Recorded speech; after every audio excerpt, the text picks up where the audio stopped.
Hard work. Hard work. Dedication. Dedication. Hard work. Hard work. Dedication. Dedication. I didn't never tell y'all this little story, guys, about David and Goliath. The big old giant and little old David. That big old giant, it was the hurricane. The one that was always beating up on everybody because they was good and big, right? But it was this little old guy named David, that's y'all. Little old bitty guy, had plenty of courage. He believed in himself. And what David did, he got a little old rock, a smooth rock. This your rock, that helmet. And he ran into that big old giant and boom!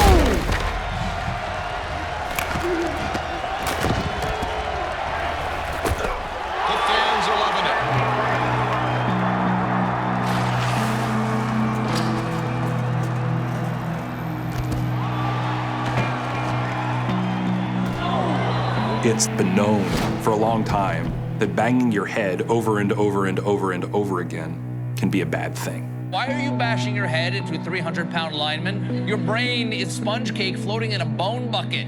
Stop now while you don't have to wear a diaper.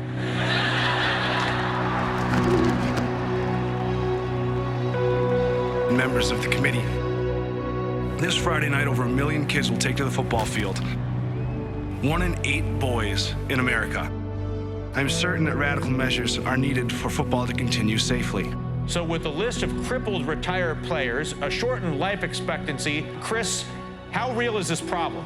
When we got this former NFL player's brain, we saw something very striking. It's an alarming report linking football and dementia. Now I'm starting to see players who are younger than me who are having neurological issues, and these players are calling me. In fact, many ex-players have problems. Girls having higher rates of concussions than boys.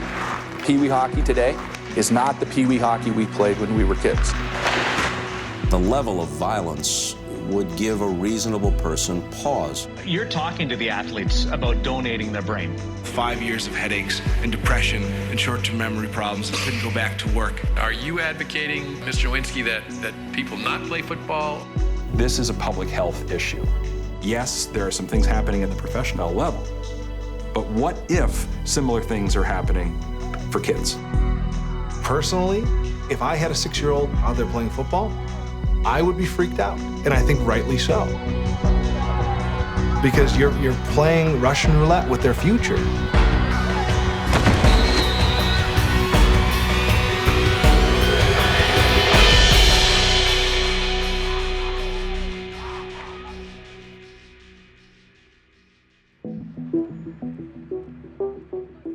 I didn't ever want to go to Harvard and just play football. I had a real passion for football, and I knew I had a commitment to the team. But, I knew I had an opportunity to get the best education in the world. And so I never wanted to let my academics suffer. I was a defensive tackle. I lined up over the guards, and every play, a 280-pound guy trying to knock me on my butt. There is a sack of a quarterback, and that is Chris Nowinski. I was just colliding on every play, trying to control the guy in front of me and control the gap. I loved the violence of it. I thought it was the greatest thing in the world when you could do a pass rush and catch him under the chin. It's the closest thing to being a warrior without actually having to go to war. You have your own tribe. I never thought about an NFL career. So I graduated, and I was like, do I go sit in a cubicle and rent my brain to big companies? Or do I go try to have a little fun?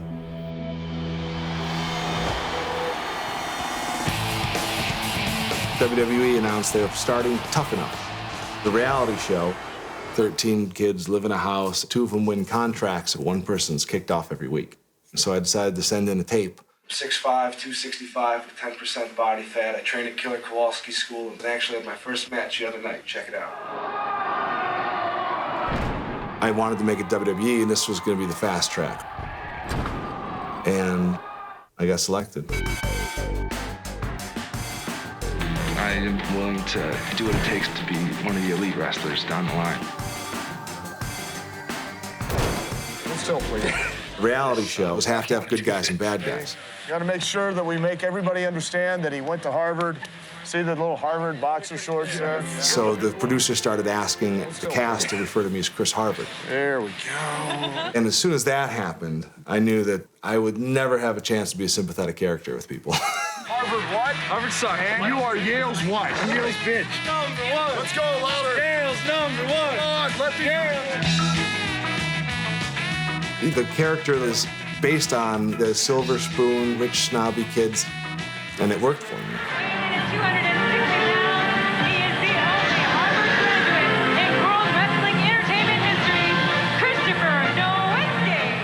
And so I was on Monday Night Raw 18 months after my first day in the ring. And what was most amusing was the show was done so well that even the wrestlers in WWE thought I was that guy. And so everyone hated me in the locker room. You people should be grateful to have someone of my intelligence in your presence. Exactly. Has anything to do with Harvard. It's an honor. But I understand why you people can't relate to a guy like me, because after all, I am a Harvard graduate. Physically, it was the hardest thing I ever did. Far harder than football. Now, where's Nowinski going? This is something we don't normally see. And that's the reason why. I don't think anybody watching on television can quite appreciate how dangerous it really is. The margin of error is incredibly small. So if any timing or anyone's positioning is off by inches, someone's going to get hurt. That's something you can't study for. A ladder match. And I remember the tag team match in June of 2003. I hit the ground, and I forgot where we were. I forgot what we were doing in the ring. I forgot the storyline. I forgot what was coming next. So I remember they kept pinning me, and I couldn't remember if this was the one I was supposed to stay down on for the 3 count or one that I kick out of. My head was killing me. And, you know, I kind of went to a cold, dark place inside the Civic Center. I remember being in just my shorts and my boots, laying on a cold concrete ground, trying to make the throbbing go away.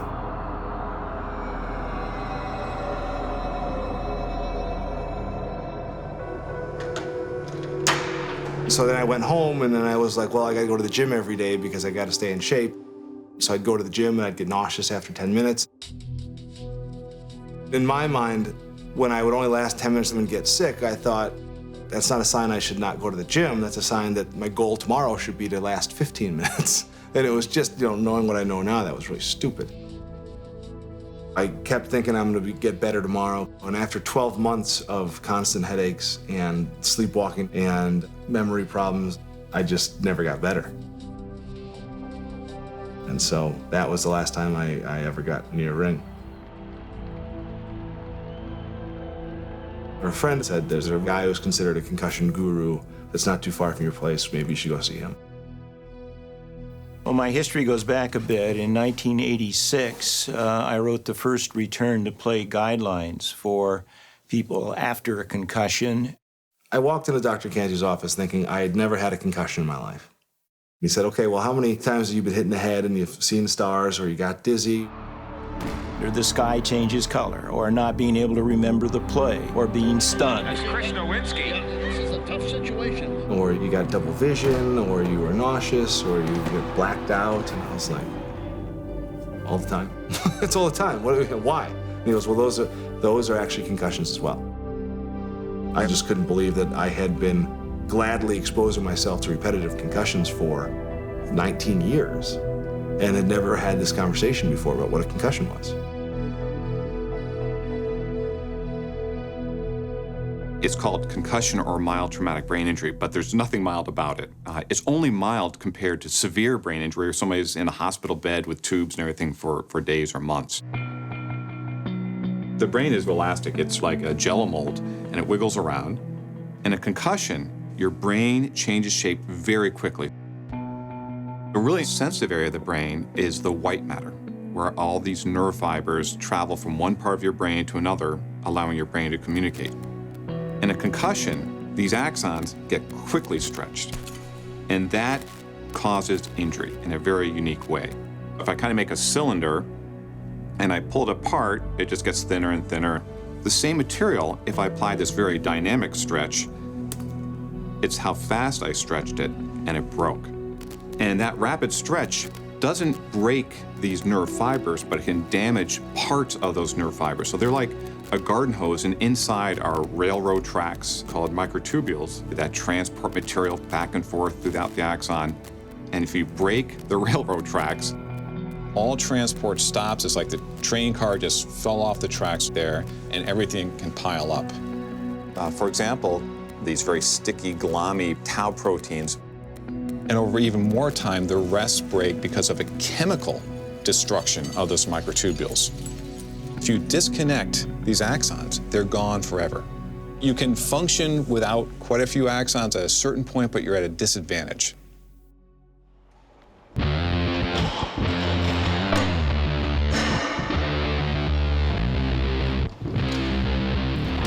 I believe Coach Murphy is on record saying I was the best athlete of our class. Some debated that. You don't deny it. He has said that. There's some debated that. I'm just saying. Isaiah Kazavinsky was my teammate in college. We were roommates and shared a bunk bed.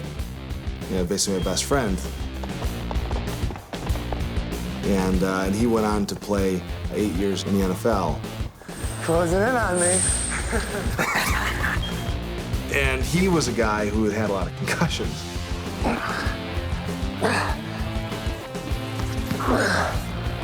Are you okay? I thought the WWE toughened you up a little. That was 8 years ago.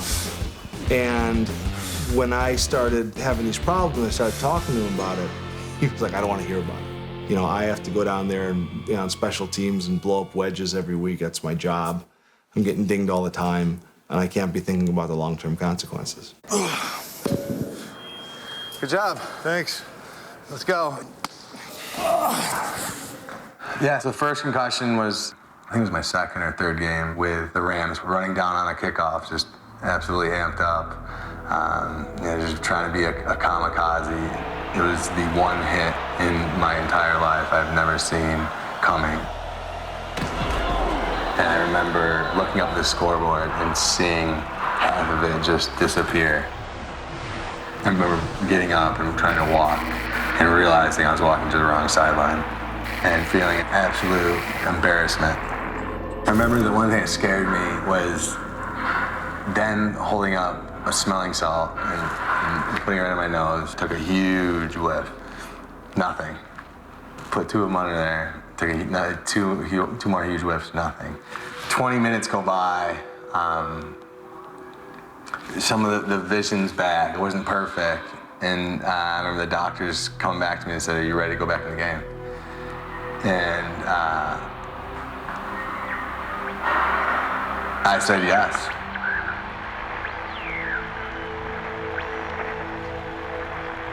I went back in and felt like crap the whole week after that. I remember wanting the team doctor to step in to say he can't play. There's no way he's playing. And it never happened. Kickoff, I had played special teams. Already had a 4-year head start, full speed. Everything opened up. It was just me and the ball carrier. And you have this split-second decision. What are you gonna do?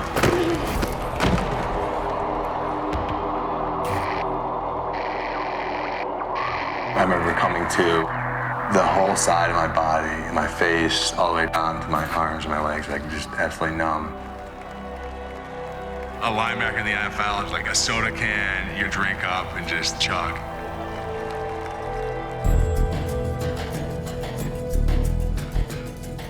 When you would read the big studies on how many concussions were happening in a sport like football, they would sample 20,000 athletes and they would say, well, 5% had concussions. And that was assumed to be factual. But football players don't speak up when they have these symptoms. So I knew that number was wrong, but I didn't know how wrong it was. And so I dug around and found 6 other studies who had actually surveyed the players directly and taken the word concussion out of the question and found that it wasn't 5% of people getting concussions, it was 50%. And so you did the quick math on that. You know, 50% of football players have symptoms after a hit to the head, and each one's supposed to sit out a certain period of time. You realize that football is virtually unsustainable. because if you diagnose every concussion, you have so many people on the sideline, you can barely play the game. And that's what helped me realize that, well, either we have to change the terms of the argument or we have to stop playing the game, or we have to find a solution. In 2004, I started writing furiously, compiling the data with my story and other story into head games. The goal being, if you read this book, you won't throw away your career like I did. Then I realized I have no idea how you get a book published. I saw the manuscript. I still remember my reaction. It wasn't the main narrative. It was the footnotes that blew me away. I mean, this guy had really done his work. So the book came out in November of 2006. In it, I wrote a chapter about the brains of two former NFL players, Terry Long and Mike Webster, who died young, and they were diagnosed with chronic traumatic encephalopathy. The game of football in the National Football League is not at all like a lot of people perceive it. It's not a game. I think it's a war myself. When Mike Webster died in 2002, his body ended up on the table of a coroner whose name was Bennett Amalu, a neuropathologist. And he said, I wonder if this football player, because these guys get their heads banged around a lot, I wonder if he has any of the brain damage associated with boxers. So just on a hunch, he did the stains of the brain tissue that to that point had not been done on any football player, and lo and behold, it came out positive. Wow, it's not just boxers who get this. In the 1920s, lay people and sports writers called boxers who had been in the ring slug nutty and punch drunk, goofy, and they also called it dementia pugilistica. That gave it a more medical term. Somehow along the lines, people started talking about chronic traumatic encephalopathy, and that was the name that sort of stuck.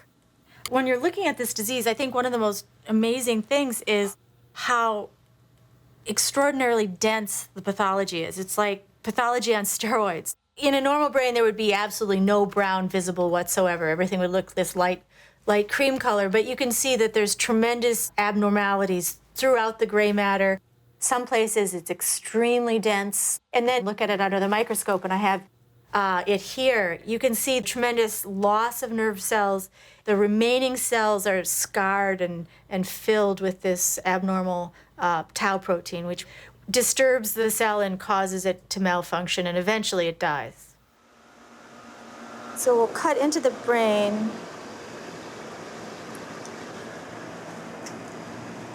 Really small hippocampus now.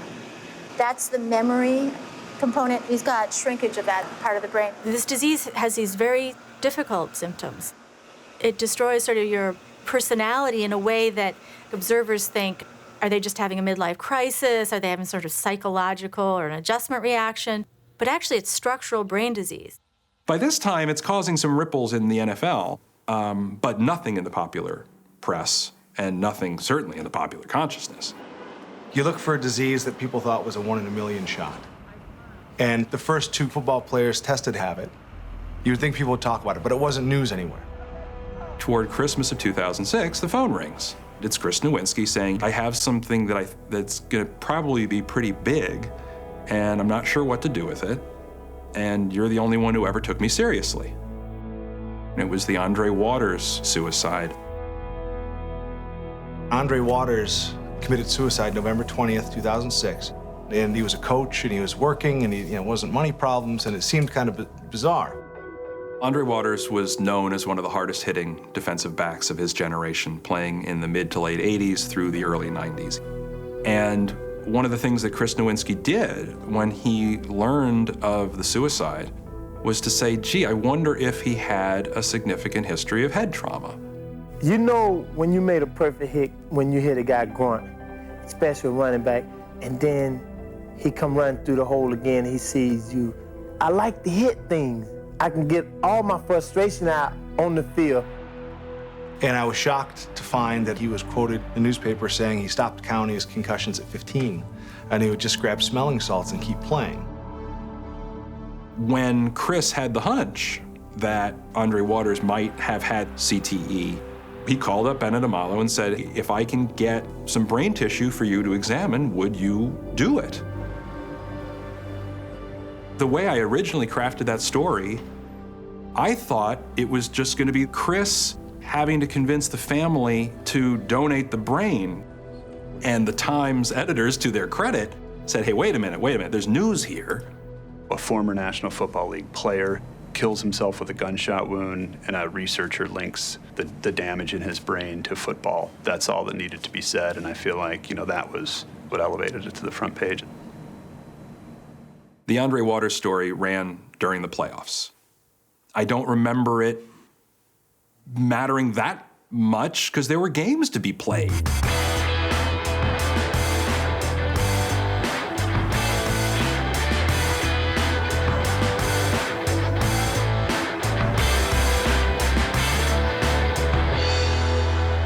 The reaction to Alan's article was denial. It was shockingly negative. I wasn't too surprised because in head games, I had dissected how the NFL had kept this issue hidden from the public view. They'd spent a lot of money and a lot of time trying to convince the world that concussions don't have any negative consequences.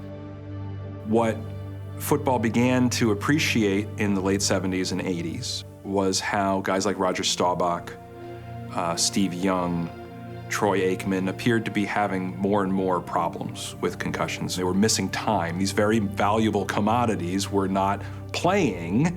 Gee, I wonder if we can figure out how to keep them on the field. So in 1994, Paul Tagliabue formed a committee called the Mild Traumatic Brain Injury Committee.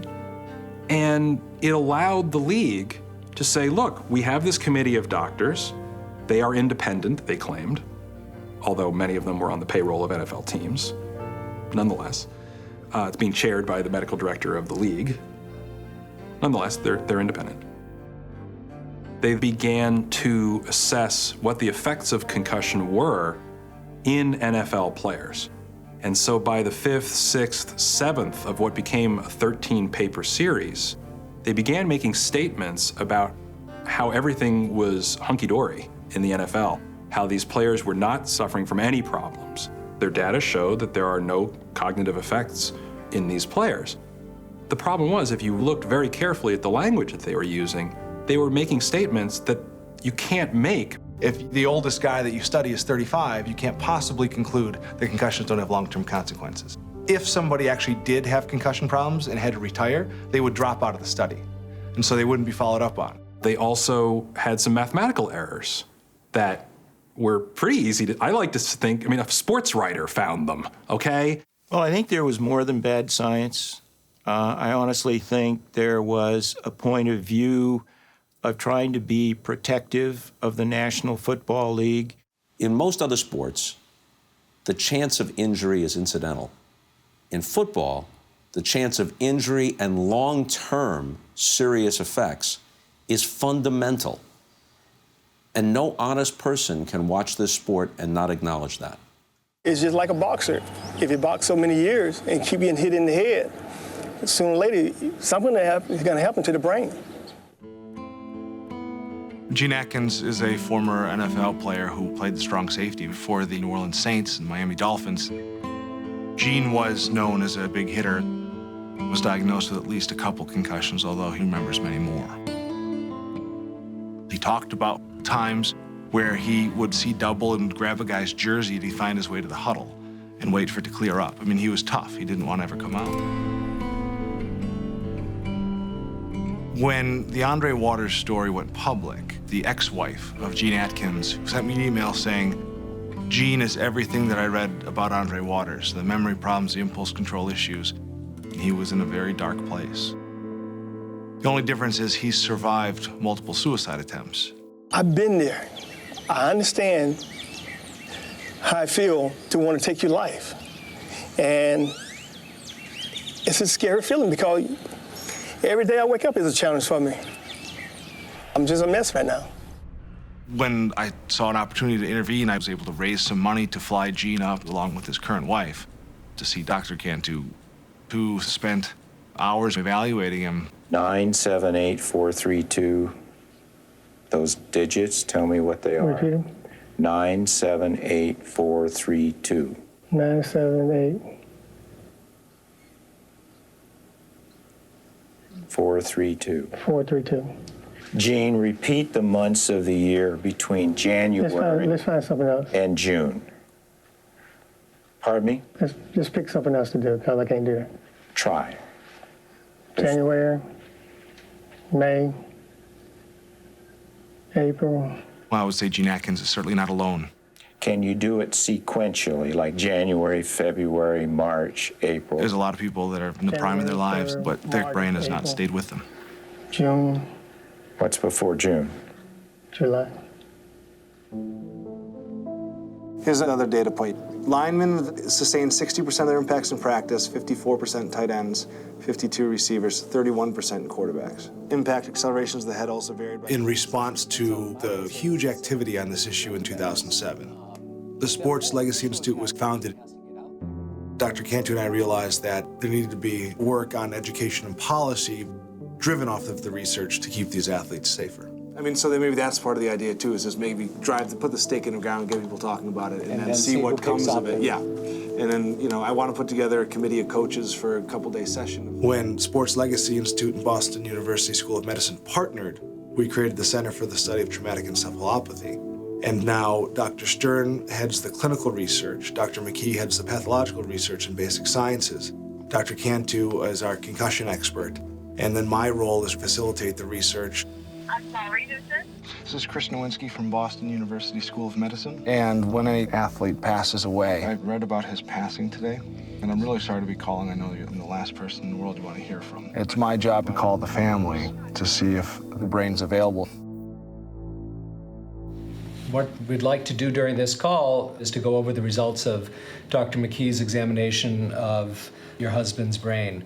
But what I'd like to do is to start off by giving a summary, because we keep our information separate. So this will be the first time that Dr. McKee really hears the whole story. Can you hear me okay? Yes, I hear you great. Okay.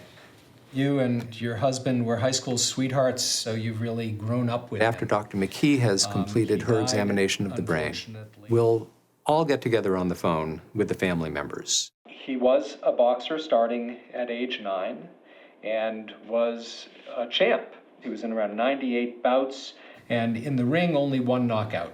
For the last 3 years, he had been showing some problems with memory, attention, planning, and organization.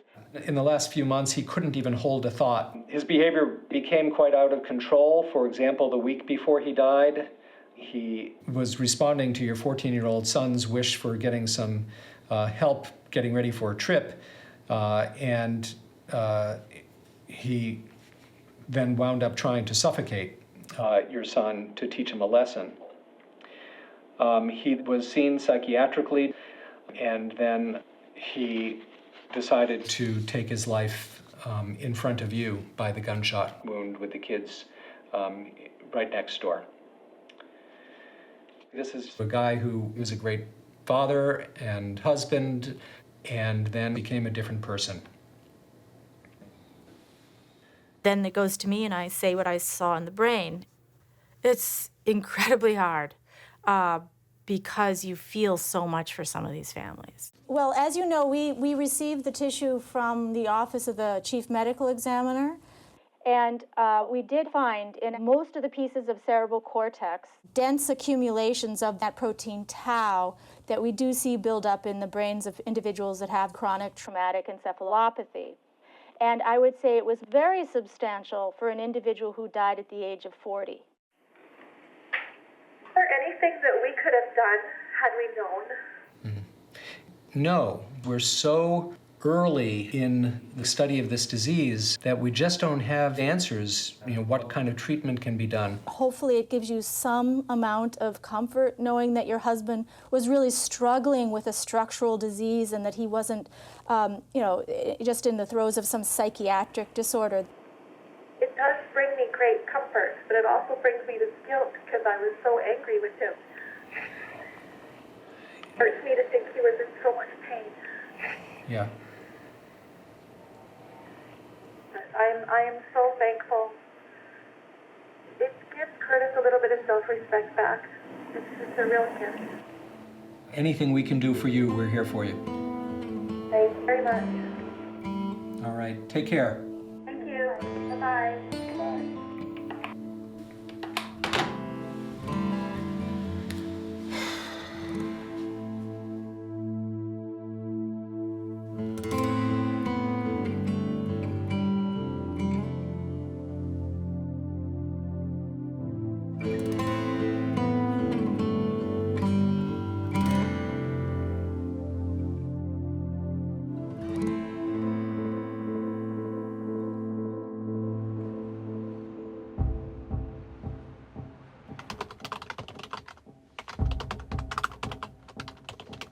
In June of 2007, the league, in large measure because of the stories that we had been running, held a summit of all the medical professionals from every team, as well as some league officials, to discuss the state of the research. Just before this, a fourth player had been diagnosed with chronic traumatic encephalopathy. A lot of people thought, well, that's only 4 guys. You know, you can't make statements based on 4 guys. And I knew that you could, because this is something that does not happen in the general population. I got an interview with the commissioner during a break, and I recorded the conversation with his permission. There's no record of a concussion. He may have had a concussion. He played Swimming. at least He could have had a riskiest position. He could have had a concussion swimming? My brother had a concussion swimming. He hit his head outside the pool. Come on, Alan. It does happen. A concussion happens in a variety of different activities. 4 out of 4. Are you suggesting that all 4 men sustained their damage in fields other than football? Stop it right there for a second. So what do you, take us back a little bit, what are you thinking in the middle of this conversation? I'm scared out of my mind. Do you really want to know? I'm scared out of my mind. I'm standing there talking to the commissioner of the National Football League, basically dumping at his feet a problem that I knew in my bones was going to be immense for him. And in a way, I was becoming the math teacher that I had always planned on being. All I wanted to do was get him to understand the probabilities at work here, that it wasn't just me being a pain in the ass. It was the fact that when you're 4 out of 4 for a 1,000,000 to 1 shot, something's up. So at the end of 2009, I get a call from a source of mine who has a document that he needs me to see. What is it? I can't tell you, but trust me. So we meet at a restaurant in New York, and he passes it over, and it's a study that the University of Michigan has done of retired NFL players, asking them all sorts of health-related questions. Do you have heart disease, arthritis, depression, kidney function? There's like 50 pages. And their finding was that the NFL players look like they're a pretty happy and healthy group. But if you looked at the bottom of page 37 or something, there was this one little section. And it talked about how they had asked, have you been diagnosed by a physician as having Alzheimer's disease or other memory-related disease? And there were the rates. From age 30 to 49, 1.9% had said yes. So it was 19 times that of the national population. Well, it hadn't become public yet. I don't know if it ever would have become public had it not been leaked to me. And that was the game changer. There is a new report from the NFL. It's an alarming report linking football and dementia. And other memory-related diseases. How much higher? 19 times. 19 times. 19 times more likely to have Alzheimer's disease or memory-related diseases than men who never played professional football. And Congress, which had shown some interest in this subject before, was just waiting for something to act upon. This was what they were waiting for. Commissioner Goodell, is there a link between playing professional football and contracting a brain-related injury such as dementia, Alzheimer's, depression, or CTE? Chairman, the medical experts should be the one to be able to continue that debate. But our bottom line is we're not waiting for that debate to continue. We want to make sure our game is safe, and we're doing everything we possibly can to create information that we can share with our players. Is very important responsibility to set the right. Well, you've testified to that. Yes. But I just asked you a simple question. What's the answer? The answer is the medical experts who are no better than I would with respect to that. Now, he's the commissioner of the league. He's not a scientist, and one could argue that he shouldn't necessarily know the answers to these things. Our commitment to make sure we make the safest possible field for our. Okay, I've heard it. It sort of reminds me of the tobacco companies. Linda Sanchez was not mincing words. No link between smoking and. She basically said, you have a health problem with your product, and you're covering it up. This is what she said. You're like the tobacco industry. And those words did not sit well with Roger Goodell. No matter what kind of helmet you build, no matter what kind of equipment that you have, it is a dangerous sport. The only question is, are you going to pay for the injuries that they have received in helping you to be a multi-billion-dollar operation? And he left those hearings knowing that he had a real problem. There was a problem, at least in perception, and probably in reality, and it was time for change. And every week, there was a new change in the NFL. Players were no longer allowed to go back into games after having sustained a concussion. The definition of concussion has become much more conservative to include things like feeling dinged or a bit of confusion, seeing stars, dizzy or vertiginous, poor balance. All those things are signs of concussion. Crackback block can't be to the head. You cannot hit a defenseless person in the act of catching a ball before they've secured it or throwing the ball. The wedge has been reduced from 4 men to 2 men because the person breaking the wedge was largely using his head to do it.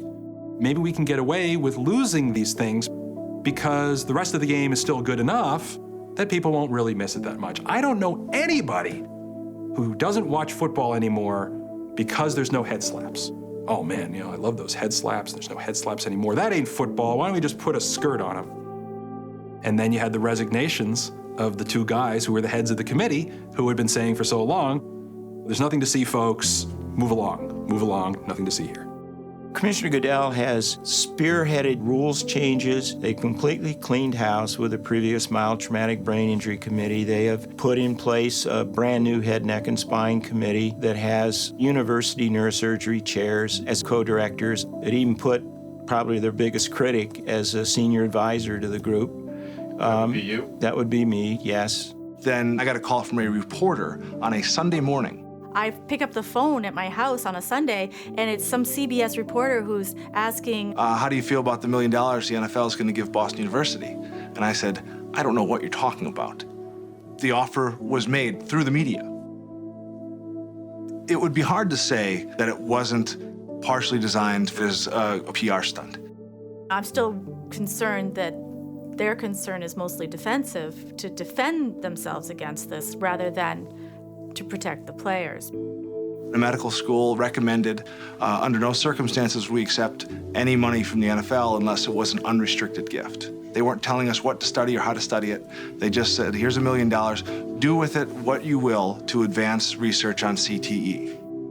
And then at the end of December, the league uttered for the first time that concussions have long-term effects in NFL athletes.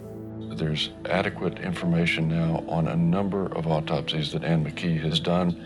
There is no question that repetitive head trauma can cause permanent damage.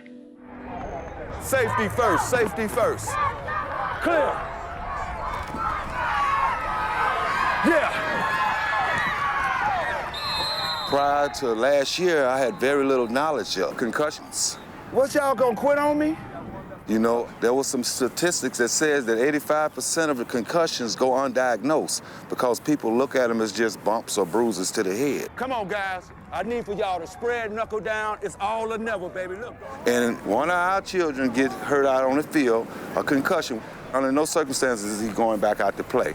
We let him know, hey, good job. Take it off for the day. Eddie, watch my left. Hey, Chris. Hey, Sammy, watch 14, Jet. Get him! Get him! Get the ball! That's a block in the back. Get him! Get the ball! All right, that's all right. Come on. That's all right, guys. That's all right.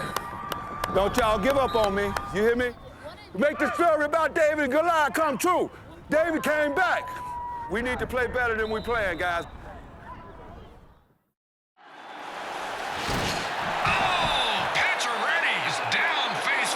Well, it has become one of the most perplexing issues in hockey. Concussions have altered the lives of far too many athletes. This is a masticating hit. Serious headaches for the NHL. I know that you've worked in the wrestling and the football fields the most. With today's news, hockey is obviously a higher profile. Unfortunately, I think more people are retiring from hockey than are from the NHL than are from the NFL from concussions. So that's certainly a sign that the concussion issue is very severe. I started playing professional hockey when I was 18 years old.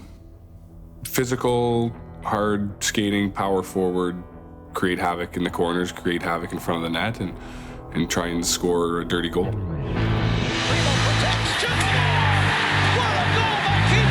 the course of my career, I had a couple 30-goal seasons, a handful of 20-goal seasons. And so I was capable of putting the puck in the net.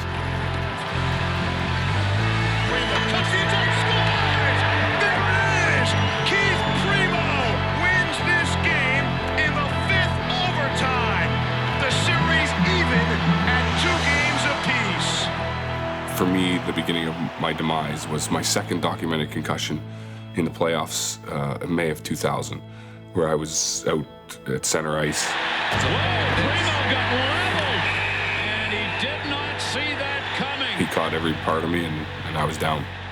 I was probably out for a brief period of time, whether it was 10, 15 seconds, taken off the ice on a stretcher, only to return to play 2 nights later.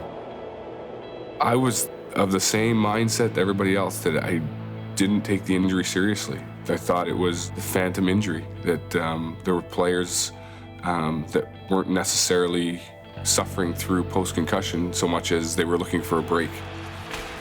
Everybody played with bumps and bruises. It wasn't a guy who wasn't playing through some type of injury or pain, and so you needed to find a way to tough it out. And there was nothing you could say or do that was going to change my mind or that mentality. Documented concussion number 3, I took an elbow to the side of the head, and I thought I was fine. I came home, and my wife looked at me and said I didn't look well, and that I should probably not play in 2 days' time. She knew that I wasn't right. That happened on a Thursday night, and Saturday I was driving to the rink by myself, and all of a sudden I got extremely motion sick, couldn't focus, and had to call the trainer and say, I don't feel right. And I turned around and went home.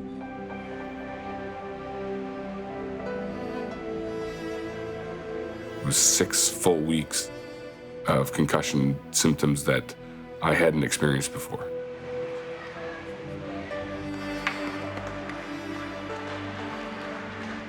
After that concussion, it was a challenge for me to focus in preparation for games.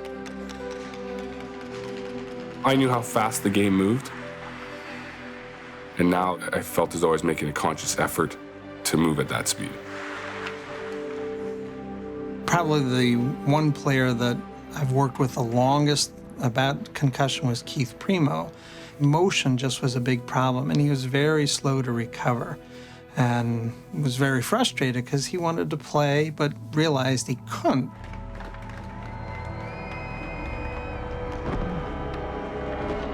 Following my 4th documented concussion, I stepped into the head athletic trainer's office, and I said, I think I'll be ready. Another week I'll be set to go, but I need another week. And he kind of sat there and listened to me, and when I was done, he said, Keith, we applaud your courage, and we thank you for your efforts, but I'll never give you permission to play again. And at that point, my career was over. My sense was that of relief. I was relieved. You know, in hockey, they have to take the stick out of your hands. And I always felt that about myself as a player. I won't just lay it down. I was a physical player. Similar to Keith Primo, we played similar styles. I was lucky in that I had one diagnosed concussion. I'm sure I probably had a few earlier in my career. So when they approached me and asked me to take over this new department of player safety, I felt that I could have a positive impact on the game. Wednesday night in Chicago, an incident occurred during the game between the Chicago Blackhawks and the Detroit Red Wings. At 5:26 of the third period, Detroit defenseman Brendan Smith delivered an illegal hit to the head of Chicago forward Ben Smith, causing him to lose consciousness. As the video shows, The NHL this year, there is a strong push not only to penalize players, but to educate them why they're being penalized and say this is the future of the way we're going to play, and you better come along. I'll start with the premise that as long as we continue to play hockey, there are going to continue to be head injuries. There are going to continue to be brain injuries. But it doesn't make players want to stop playing, and certainly doesn't want to make fans stop watching the game. It's a big issue right now, but as a player, usually it's not something we like to talk about.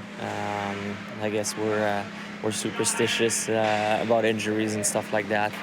It's our goal to eliminate as many needless injuries as we can and to be very clear and educational when we make those decisions.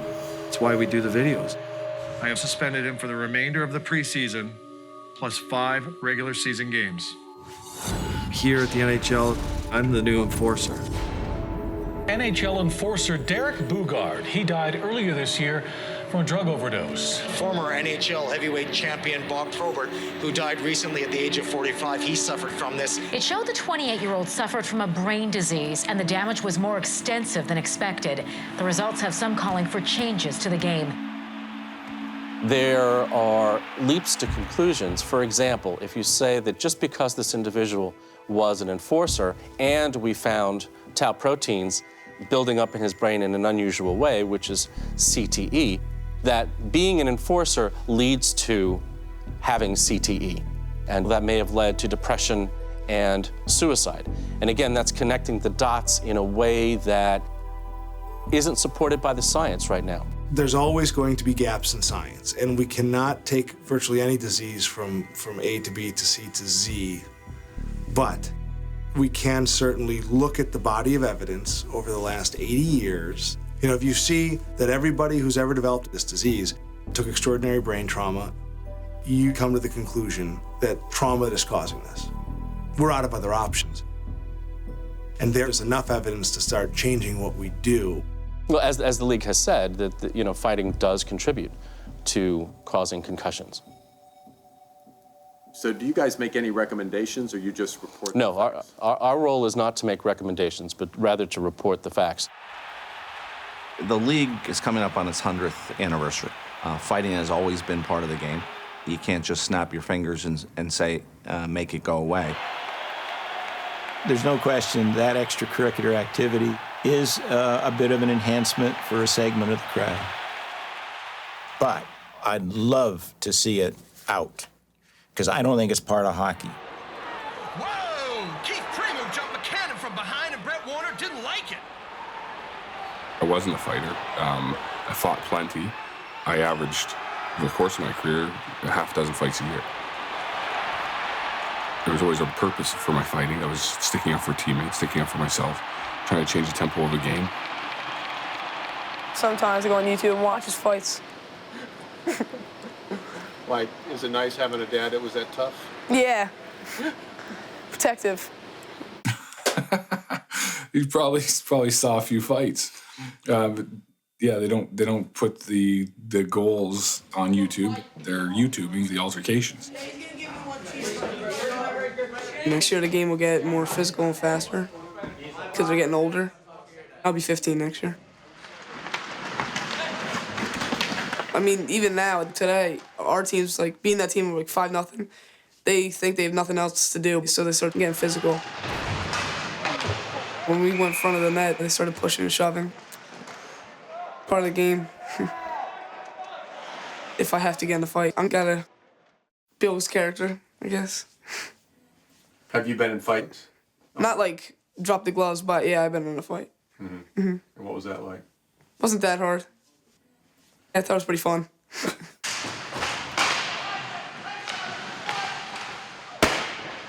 To see Chase get in a fight in a game would disappoint me. Because you can be there for your teammate, you can show your commitment, you can show that courage, all the same time not having to drop your gloves. As a hockey traditionalist, I've held steadfast to the belief that there's a place in the game for fighting. I accepted the inherent risk. I was a willing combatant. With more thought, I really wonder if there is a place for fighting in the game, ultimately. If we're going to protect our players the best we possibly can. What happens if in a game we have half the guys are competing and half the guys aren't? What's going to happen? We're going to lose. So I got half the guys doing the drill right and half the guys cheating, cutting it off. Do it right. Throw me a puck. I still suffer through symptoms. Heads up. Over the course of the last 2 years, I've been able to say that I'm in a good place only to regress. Headaches and head pressure, extremely fatigued, difficulty with vision, lightheaded, irritable. It was recommended I talk to players who'd gone through the same problems I had, and at first I was hesitant. But then I found some real comfort and solace in hearing their story and knowing that I wasn't losing my mind, that what I was feeling, what I was suffering through was genuine. I know that I've damaged my brain. I don't know where I am 20 years from now. I need to continue to be brave and work towards the end goal, which is 100% recovery. Come on, don't quit. Don't quit. Don't quit. There you go.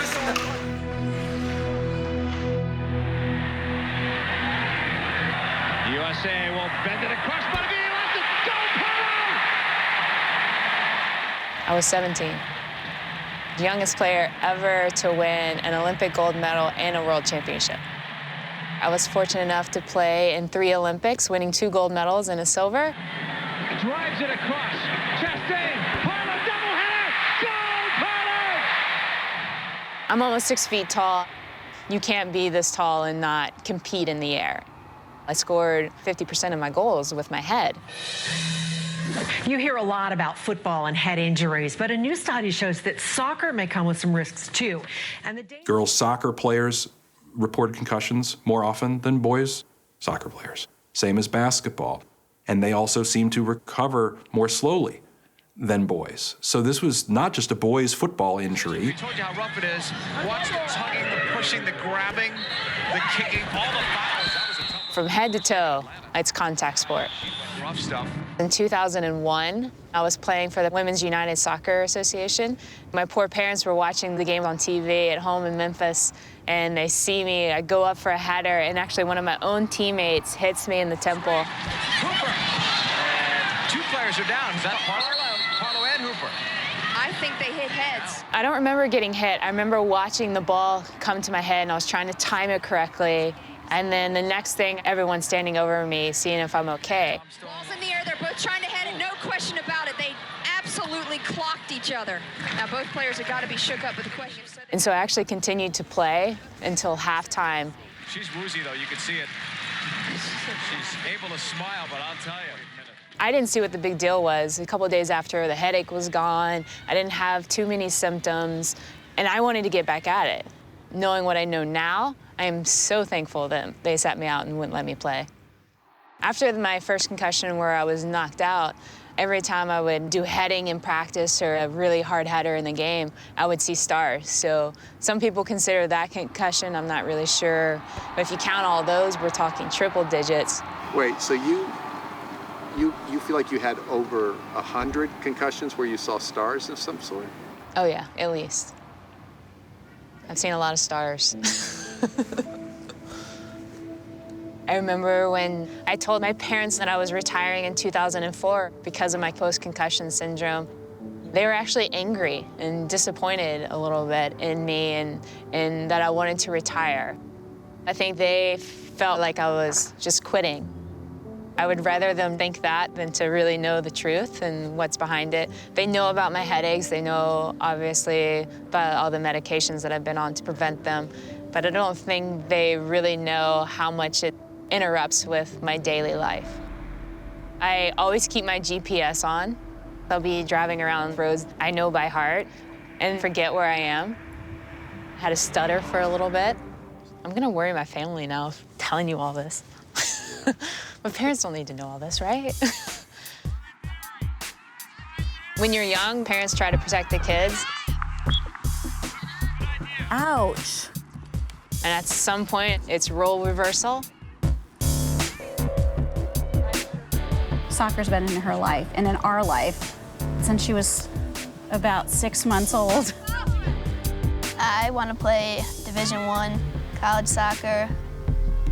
I mean, if I got drafted, that'd be pretty cool. But unfortunately, because she's such an aggressive player, she has not only gotten 1 concussion, but probably 4. I remember after the first one, I was just like, oh my God, my head hurts so bad. I went to take a goal kick because I didn't go out. I didn't want to stop playing. So I went to take the kick and I was like seeing double and stuff. So you just heard her say it hurt really bad. She had double vision. She didn't pull herself out of the game. She didn't tell the coach, and she didn't tell us. I don't want to quit because of injuries. It's just what I love to do. I can't just drop it. She's pretty good at being tough. So if it's, I can't tell my mom because then I'm done, she might not tell me, right?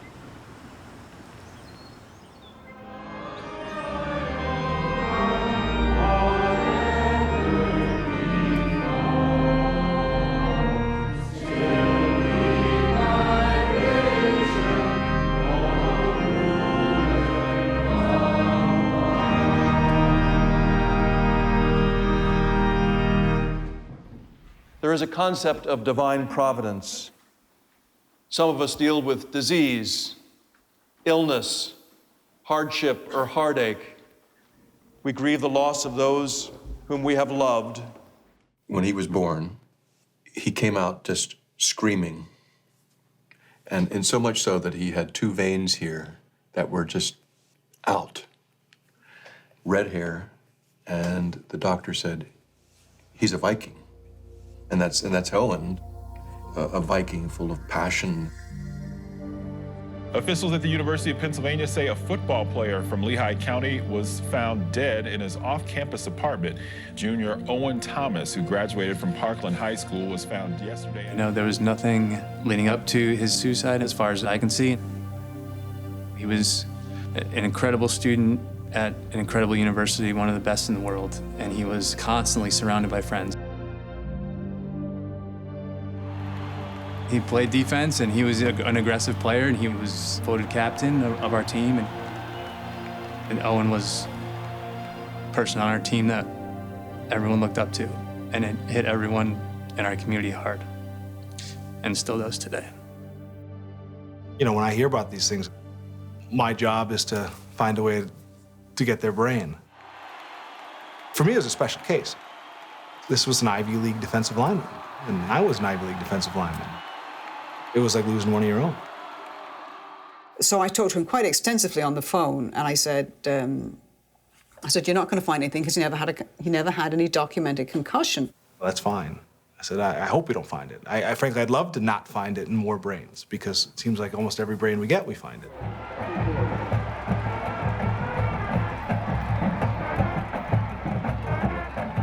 Owen was an outstanding person, an outstanding athlete.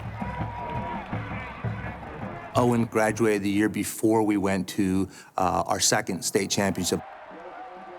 I'm not surprised that Owen wasn't diagnosed with a concussion. He may or may not have taken blows to the head.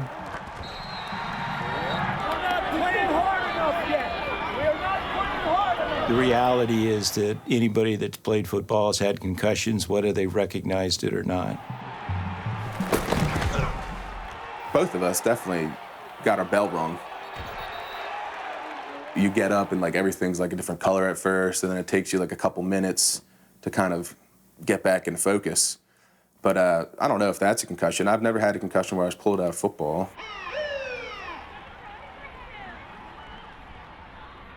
I mean, Owen and I were similar in this aspect. If we did have like a head ringer, we would not go report that to the trainer. You know, we'd get up and shake it off and just get back out there and play. Last year at Parkland School District across all sports, we had 1,600 kids.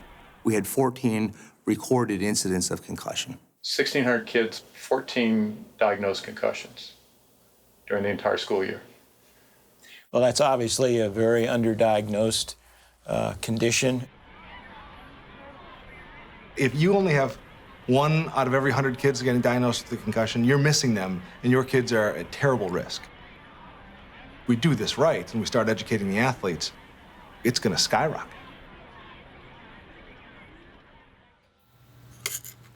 This is Owen Thomas's brain. This is a part of the frontal lobe. There are these very dark areas of discoloration in his brain. And when you look at these spots under the microscope, there's just tremendous ringing around those areas of nerve cells containing this tau protein. This is very dramatic disease. And what we know from other brains is that if he had lived longer, the disease gradually would have spread out into the neighboring cortex. Once the fire is started, it just goes on its own without any additional insult. So when the results came through, I can't say it was a relief, but it was like, oh my gosh, there is the reason right there that Owen would commit suicide.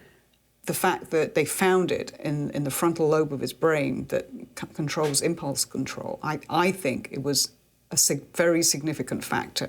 I don't think that we know whether the changes that were in his brain, which were quite, they were definitely abnormal, no question, but whether they explain the ultimate behavior that happened, it's an open question.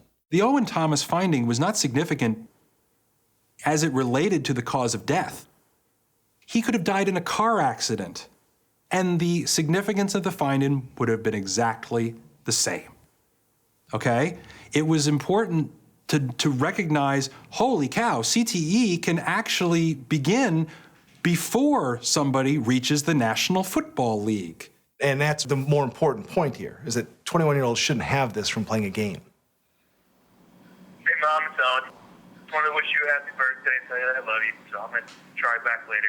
Hopefully your phone will be turned up. All right, Mom. Love you. Bye. End of message. That message is from the day before he killed himself. I used to listen to it like every day, all the time. And I don't listen to it every day, but it's sort of just like carrying him around with me. And it's nice to hear that voice. And I don't know, I think you just hang on to little things. You know, hang on.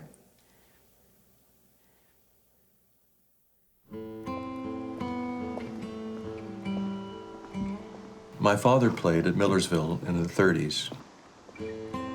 I played at Virginia, University of Virginia, in the 60s. So it was kind of our family game. And over here is Owen's grave.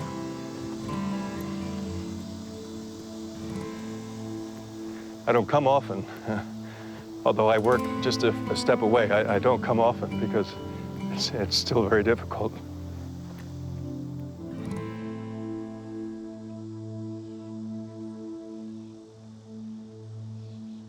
The associate pastor did the whole service, and I could just barely make it through the service, so I just sat in the family pew.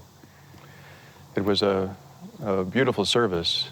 All of the football team went up to the balcony, and they lined the balcony standing, and it was a sense of camaraderie, a teammate, I guess, standing for their captain. It was very, very moving to have that support.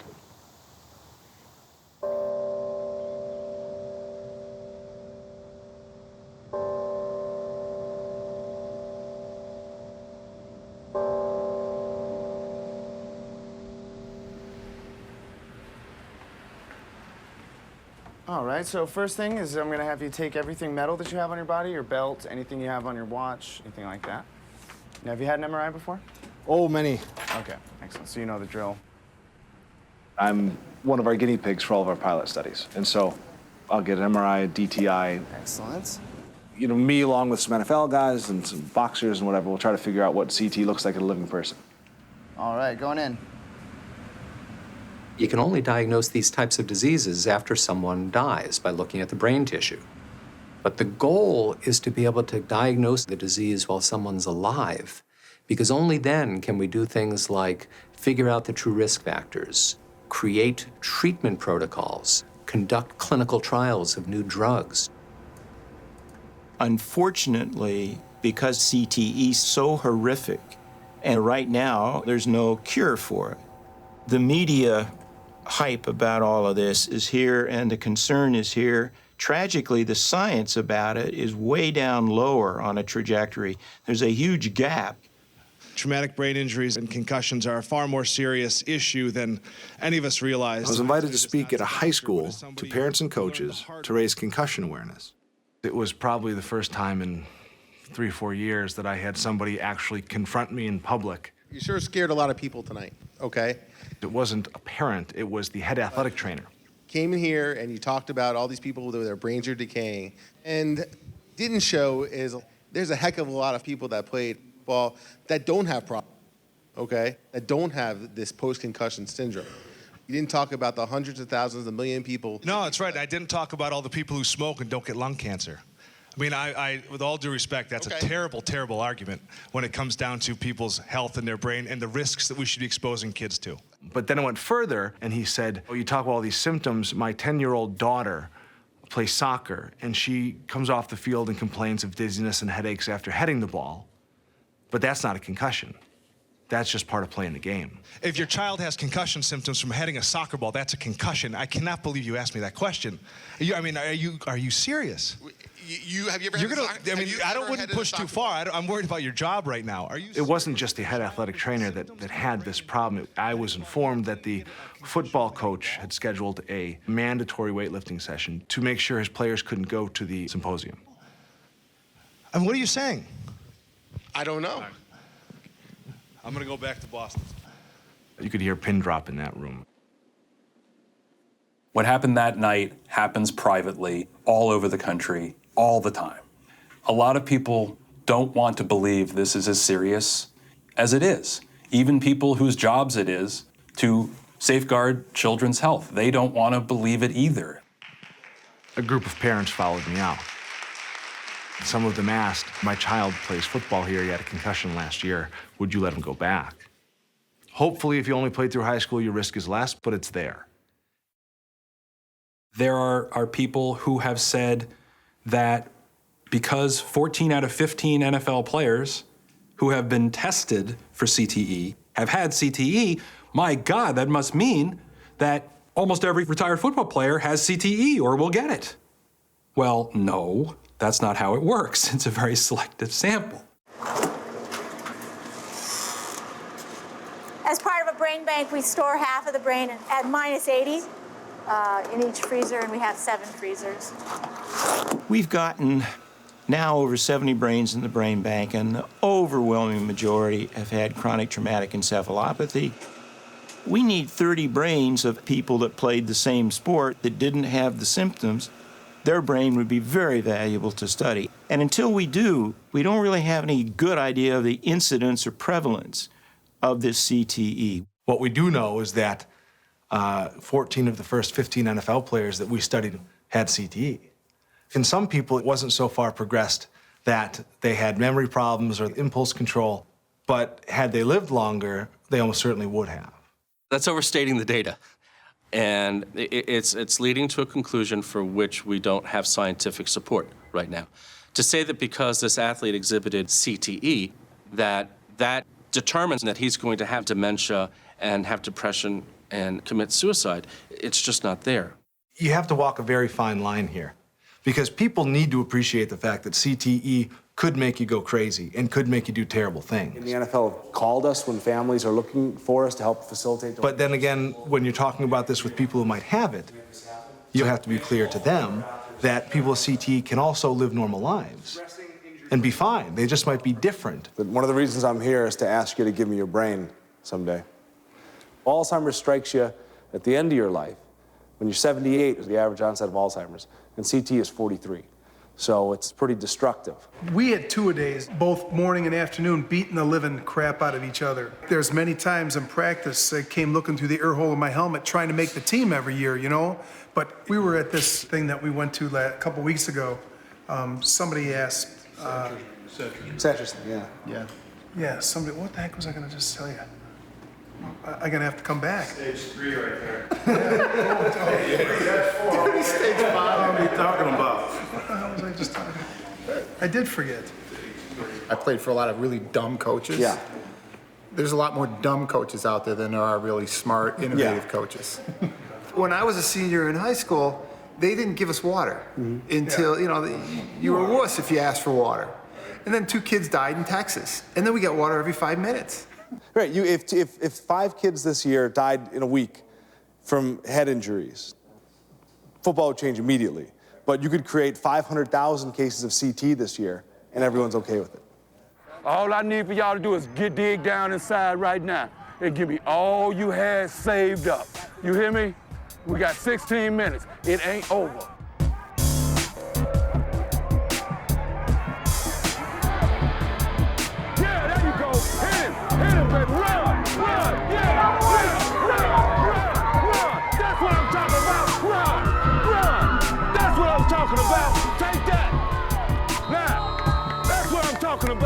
Let's go, David, let's go. If you guys continue to play on this level and move on up to the next level, when you get ready to go to high school, it's gonna be some scouts watching y'all, gonna want y'all. So your dreams could be lived out right here. Watch kids in any sport. They are mimicking what they see. Yeah. Some of the violence in the NFL. No, don't do that. The celebration of those shots by the players themselves, by the media to some extent, by many fans. It's dangerous enough for elite adult athletes. Whatever happens on an NFL field is imitated by hundreds of thousands of kids. What happens on Sunday is going to happen on Friday. And when you see Michael Vick receive a concussion, and you see him just go back into the game and be fine, you're going to assume that it's perfectly safe to do this. In 2011, the NFL changed the policy so that they actually have people now in the booth and on the sideline whose job's only to look for concussion. And that happened because there were some very obvious cases of players being concussed on the field, and yet they weren't treated or assessed properly. And the problem was the trainer and the physician were occupied with another injured player and not facing the field. So 35 million Americans saw it, but nobody who could action the problem saw it. And the story afterwards was that nobody saw them get knocked out for 30 seconds on the field. No one saw them wobble off the field after they got hit in the head. The NFL is acknowledging that even with a team of medical people on the sideline, they can't see the obvious concussions on the field. So how are we letting kids play with none of the resources that we feel obligated to provide grown men? It would be ideal that there's a certified athletic trainer for every high school, but it's not a financial reality right now. And it is true that inner city schools, more often than not, lack a certified athletic trainer. But I think that certain sports at highest risk, it can be argued that if you can't put proper minimum medical facilities on the sideline, that you probably shouldn't play the sport. Let's go, Wildcats! I love the program. It keeps the kids off the street. You know what I mean? They get out of school 2:30. They're at practice till 8. You can't do nothing but come home and do homework. And that's how I like it. Football is an alternative to the streets. If our organization didn't get them, then those organizations that we don't want to have them will. I believe you just have to protect them as much as you can and pray. One way you can make football safer is to reduce the amount of brain trauma occurring in practice by limiting the amount of full contact practice. There is a football league that only allows, in practice, 1 day of hitting per week. It's the NFL. And yet you go down to any regular city in America and hear mothers tell you their players do 4 days of full padded practices a week in a game. There's no way that should be happening. There's a balance there. Can you ever make any physical activity completely safe? Of course not. But what's the level of acceptable risk? And what's the level of reasonable reform? Collision sports should not be played under the age of 14. Now, I'm not saying do away with the sport. I'm saying change the way it's played. In particular, take hits to the head out of it. I think it's absolutely insane that little kids are bashing heads with football helmets on. Their brains are not myelinated. Their heads are disproportionately big. Their necks are overwhelmingly weaker than they will be later. And trauma that they sustain often seems to last longer before it clears. I'm not telling anybody whether they should let a kid play football or not. I make decisions with my kid. You make decisions with your kid, as long as they're within the law. Knock yourself out. My daughter plays field lacrosse, and my boys play organized hockey. They've been around the game a lot. We are a hockey family. Okay, your mulligan was yesterday. We had taken some time off, we found our legs, and now we got to get back to working.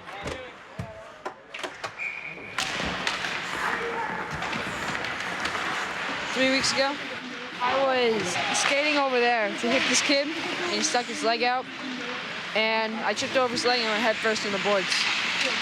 Got whiplash and concussion.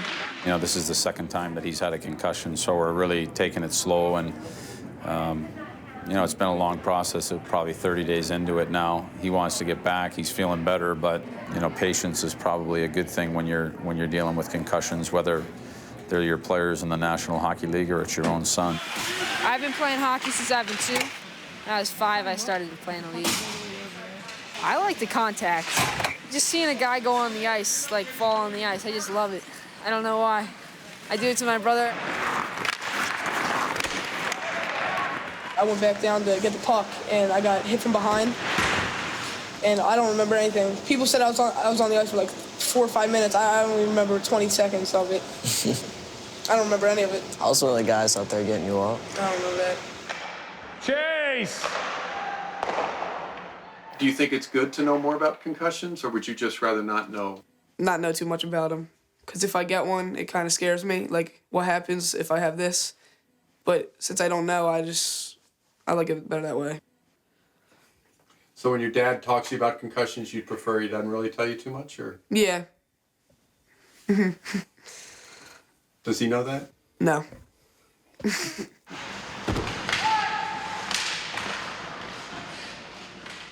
Being a pediatrician for many years, I wanted to help my oldest son, Nathan, protect that brain, because that's how he's going to earn his living. He wasn't going to be going off and playing hockey for a living. And so one of his early coaches was Keith Primo, who had just retired from the NHL because of concussions.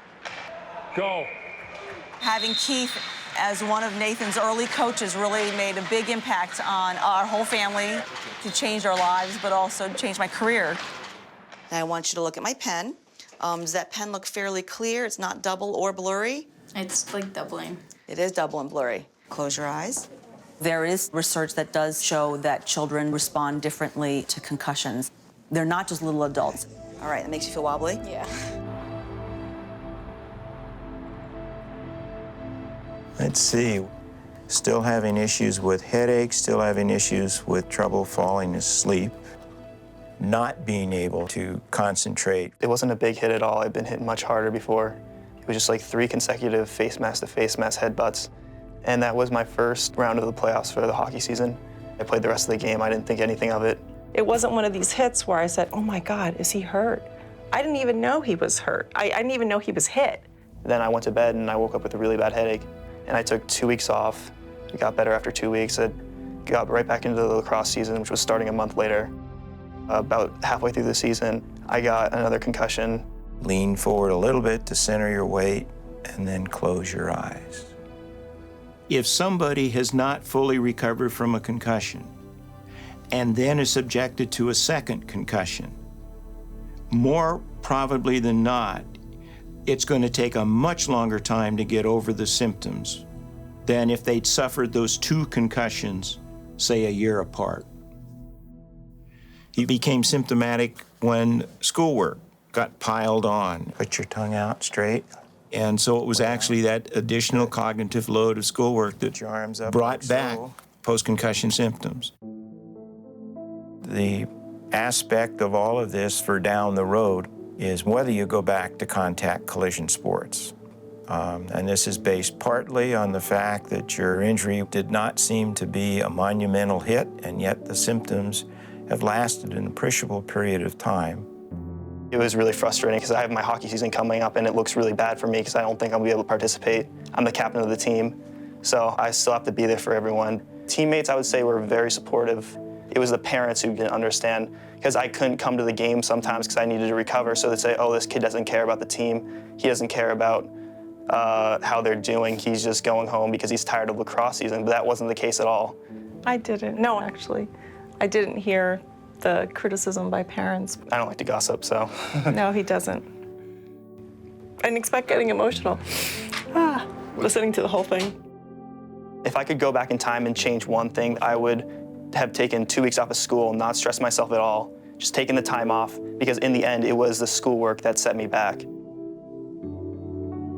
If their brain has recovered enough that they can do the cognitive work and handle a full day of school, then we can, progress them through a return to play protocol, and it goes fairly smoothly.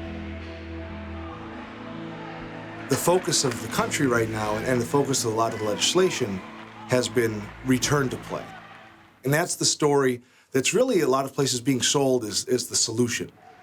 I mean, I hear it from parents all the time. Even if they get a concussion, as long as they return to play at the right time, they'll be fine. Come, Trev. What no one's talking about at any level is the fact that we are clearly not diagnosing concussions, and we are not getting athletes off the field when they do have them. Athletes don't realize how it's in their own best interest to pull themselves out or to report that there might be something wrong. The athletic trainers here are on the field from the start and beginning of the practice or game. So if we see an incident that is extremely violent, or if the athlete does not seem like themselves, we'll immediately bring the athlete off the field and evaluate them on the sidelines to ensure that they don't return to play if it's something that could make them worse. We'll never be able to say scientifically what's safe and what's unsafe. Come with me. The idea that 100 G blow to your head Take your helmet off. causes a concussion, and that's bad for you. But that 99 G blow that you say, oh, I'm fine, that's fine, it's impossible that that's the reality. We have to define whether there is a cumulative effect of injuries that you can't see. Now people are using the term subconcussive blows.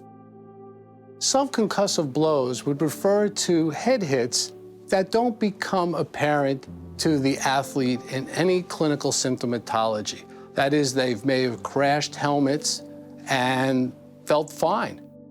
One of the concerns about subconcussive hits is that you don't just get a pass on them.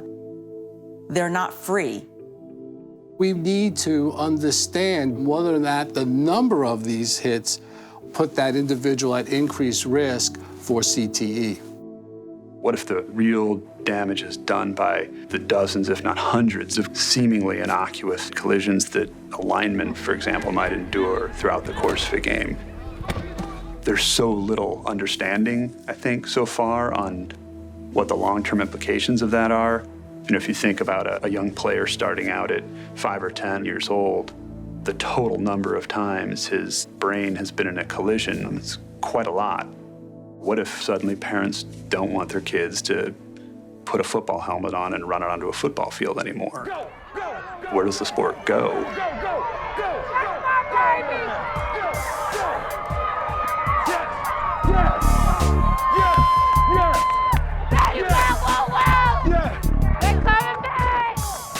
can do this here, baby. Man, I want to do the David and Goliath thing.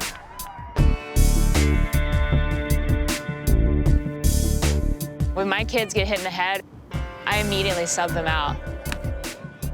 And I check them over, it drives them nuts. They get so angry. I'm fine, Cindy, I'm fine. Get it, Mare. Don't break your leg. I've been screamed and yelled at by parents for not playing them when they've gotten a concussion, which is fine by me because I know that I'm doing the right thing. And I've actually had those same parents come back to me and apologize and thank me because I would send them publications on the effects of concussions. It's scary knowing if I get one more, like what could happen. Do you think you're gonna get dementia from concussions? Yeah, I think I'm gonna get it early on. So what kind of mother am I? She heard, or we heard from somebody that you can't have more, once you have 5, you're done. Is there a scientific study about how many are acceptable? 0 is probably acceptable. Okay. As a general pediatrician and also specialist in sports medicine, that's a tough question even for me to answer for my own family, as you can see. The thought in neurology is that really after 3 concussions, an athlete should think about retiring from that sport. And the severity of those concussions? I don't think it matters. I think just that you've had a meaningful neurologic event each time is important. Right now, Nathan has sustained probably 3 official concussions. People say, well, if you had a concussion, how long would you wait out, till you went back in? And I say 50 years. Seriously, 50 years. That's my brain. If you get hit again, you're going down another notch. Do you like how quickly you can think now, and do you like who you are, and that you can get jokes quickly? What if that went away? For me, that's enough of a risk to just say no. 15% or so of people with a single concussion have persisting cognitive dysfunction, meaning they don't go back to school or to work or just carry on life the way they had it. They have long-term persisting problems after 1 concussion. Doug Smith, he said 1 is too many. And, I kind of cringe because I do feel like he's probably right, but it's really difficult. I might look back and say I wished I had stopped him after this last one. So why don't you just say no hockey?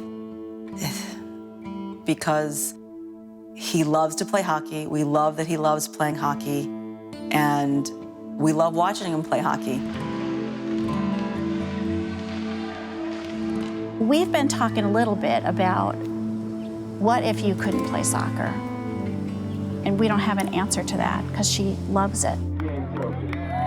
I love football. You're bleeding, you're crying, you're sweating with these guys in the locker room, on away trips. It's almost like going through battle. It's almost like they're your war buddies. You'll never be able to take that away from anybody. When we started our program, it was hard. You had division among children from communities nearby. This kid doesn't like that kid, and if you ask him why, he can't really tell you, other than he lives over there in the row houses. And through football, we've been able to get them together, find a common ground.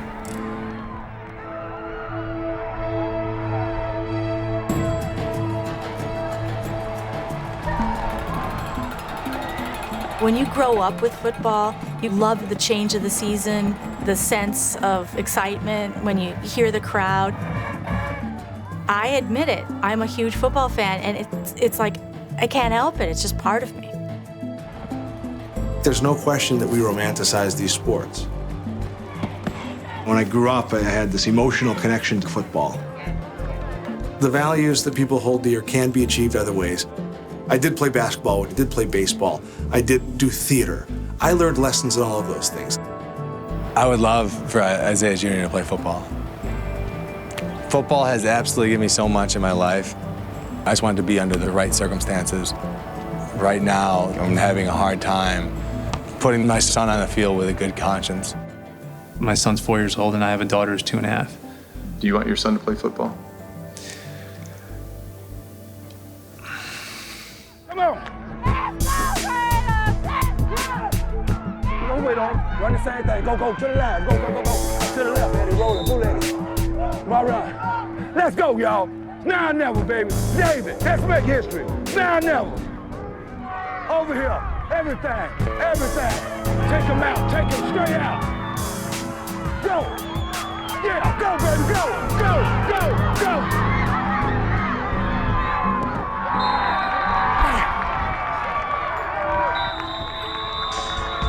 Hey, that's game. Wow. We just got tired of it, that's all. That's game, ain't got nothing to hold their heads down. 11 guys. Yes, sir. Y'all on them. Hey, boy, don't do that. Don't do that shit. Come here, right here. Come here. Look. Y'all didn't get this far not knowing how to play. Come on, Chris. Hold your head up and look at what you accomplished this season. And God willing, I see all y'all back here next year. Yeah, that's what y'all want? Let me hear you there. How y'all feel? How you feel? How good? Real good. How good? Real good. Focus, determination, a willingness to commit and compete for the entire game. It's the reason for playing sports. 3 of my 4 children have all suffered 1 concussion. My daughter asked me the question, Daddy, should we not play if we could get hurt? And I said, well, that's your decision. You don't have to play if you don't want. But there's no guarantee in life. I think that's the right answer. I'm not 100% sure. Some people might think that I'm not concerned about their health or well-being. But I am. But I don't live in fear of them getting hurt playing sport. Ready to go? It's the enjoyment I see in their face when they're doing it. And that's enough for me.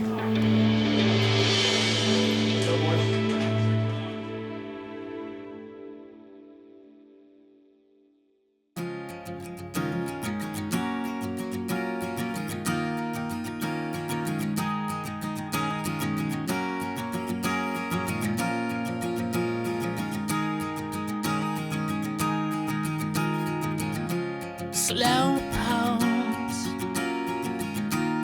and cross-eyed, pigeon-toed to the railroad ties,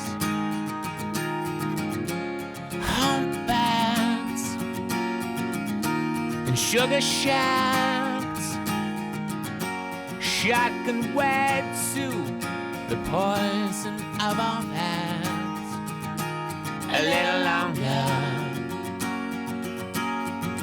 longer to go. We've a little longer to go. I just can't help say so.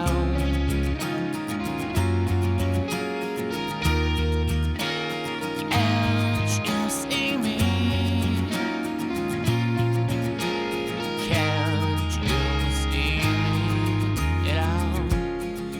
Spaced and pie-faced.